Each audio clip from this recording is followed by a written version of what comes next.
Hello, ladies and gentlemen. Today we're going to talk about a really fun quote that I heard from Seth Godin. I was on an Inc.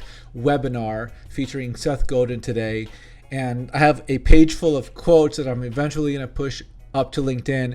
And notwithstanding my wife and my child and our family, Seth Godin is my new favorite person. I've heard about him and seen him and heard other people reference him for many years now. I've never actually paid attention to him. He's a podcaster, a technology executive, a teacher, a coach, one of these people that has really interesting ideas and really cool concepts consistently seem to flow out of his mouth. And for an hour, I was just loving what I heard.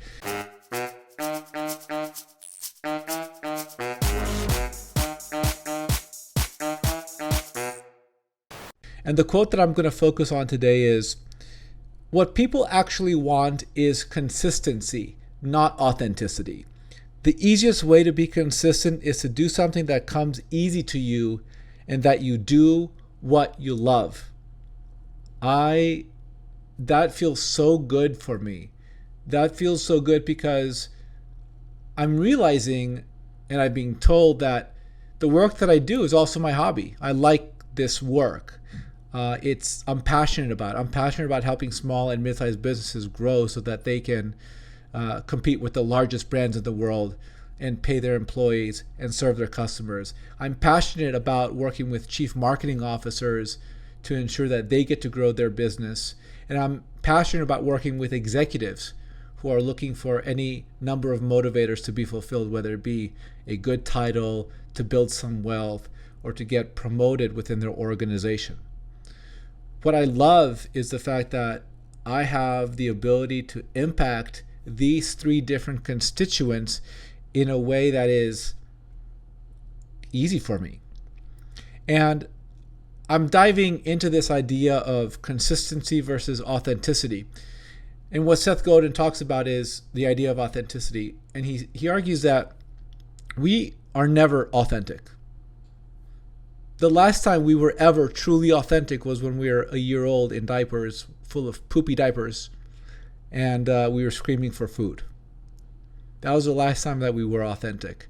And everything else since then is a version of authenticity, but it's much more about consistency. And we expect consistency from other people. It's why McDonald's does really well, because we know that we can go anywhere in the United States and the vast majority of places in the world and know we can get a cheeseburger and a Big Mac, and we expect in most cases it's going to taste exactly the same anywhere you go. The French fries, etc. We drink Coke because we know that the Coke tastes the same everywhere we go, even though I do know that there's some nuances here and there. But generally speaking, Coke tastes like Coke.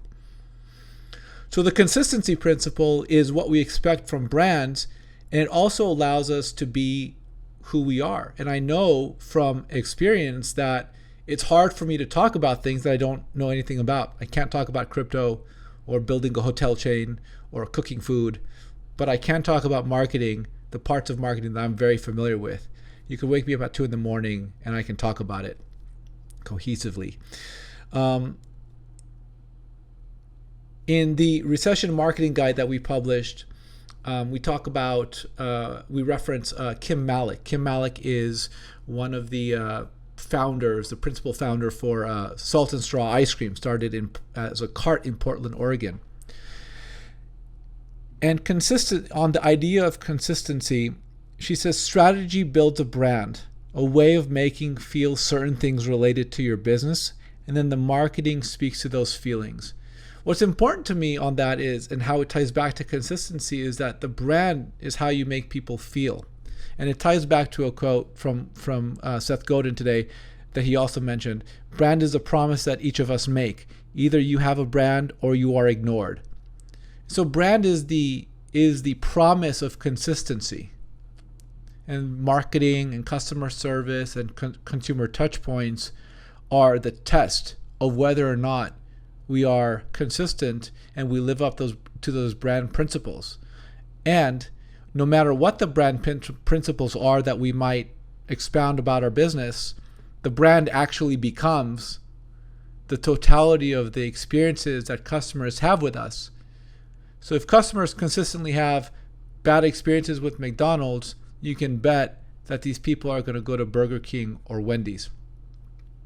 And that works in a business-to-business organization like ours, and it works with a business-to-consumer organization like Crest and McDonald's and Panasonic and whoever else you might be thinking about. So I think it's fascinating. And I'm, upon reflection, incredibly lucky, happy, blessed to be able to consistently do what I do. I'm not perfect at it, but I love what I do. Have a good day, everyone.